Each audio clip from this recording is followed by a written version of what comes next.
Hey guys, it's me. I found something on TikTok. It's very, very interesting. Let's give it a listen. Even though it's hearsay, let's listen. So it's really easy to reimagine yourself, to re envision and paint a brand new picture of the person that you really are. It's even easier when you've been such a good actress for such a long time. And after all, you deserve your accolades. It's hard work shitting your pants and making your mother change it. This story was submitted to me by a viewer. Her name is Nicole. In the summer of 2011, her daughter shared the same activities coordinator as Gypsy Rose Blanchard. They planned a zoo night. Nicole's daughter at the time was considered nonverbal because she had a hard time speaking to others, but she was practicing a whole lot. Since it's a disability-friendly event, parents are encouraged to step back and allow their children to do the activity by themselves. Nicole was standing back behind her daughter, observing the situation close to Dee Dee. Dee Dee was speaking to zoo staff. Dee Dee's demeanor was really strange. Our typical Southern belle, sweet woman, who's usually bubbly, is on edge this evening. To Nicole's surprise, her daughter runs to her, crying, "We need to leave." Her daughter is on the spectrum, and she knows that she's very close to having a meltdown. She's at the age where her meltdowns are embarrassing to her, and she does not want her daughter to feel any kind of embarrassment, so they hijack it to the car. Once they get to the car and her daughter calms down, her daughter tells her what happened. Gypsy was at another table, and she asked her, "How can you change your voice like that?" Since her daughter was 8, she was fascinated at the fact that Gypsy Rose was able to change her voice at any given time. Gypsy looked at this 8-year-old and said, "The same way I'll use my thumbs to push your eyeballs to the back of your skull." I want you to sit with that for a minute. And I want you to think about what we know about Gypsy Rose now. "If we have a daughter, when she turns 13, I'll let you take her, because you're the master of the house, of course." And she looked at an 8-year-old child at a disabilities-friendly event and told them she would take her thumbs and push her eyeballs to the back of her skull.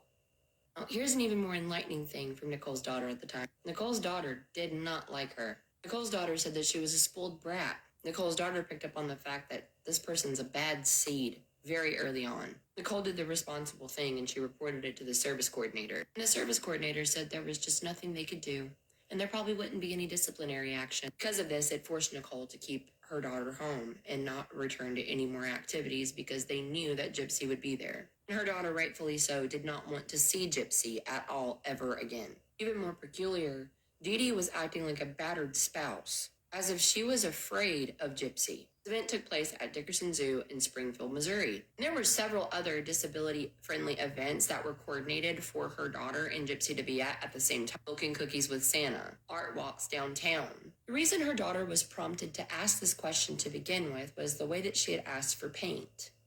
She asked for it in a more normal voice instead of her high-pitched, baby, infantile, poor me voice that she usually uses.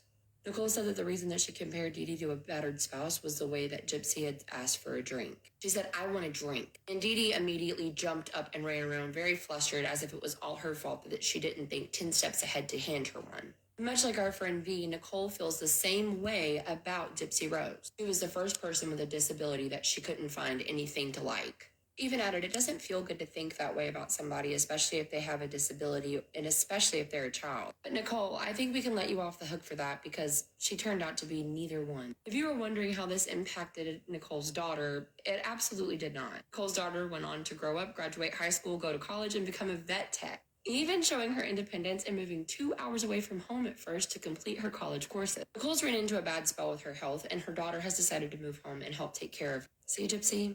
There are plenty of people who have a hard life and they grow past what they go through and they become better people. They don't murder their mother and then use it as a stepping stone to become an influencer. They just keep going through their hardship because they know it's just a little further and they work really hard to turn their lives around. But Wow, what a story. But that's hearsay.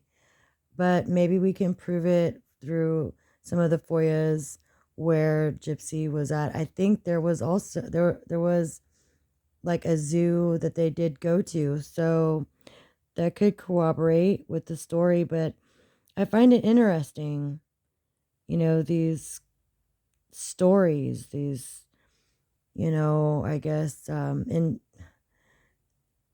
people around them, people noticing things. And yeah, I could see Gypsy saying that to an 8-year-old, of course. Who knows what she could do with her daughter? I mean, we all know. We've all, seen, like, heard everything, seen everything. The book is a lie. Like, that's just who she is. And now she's on the internet on TikTok and doing her podcast. And she's going to be an advocate for, I guess, other victims when she's the perpetrator. I don't know. Food for thought. All right, guys, that's it.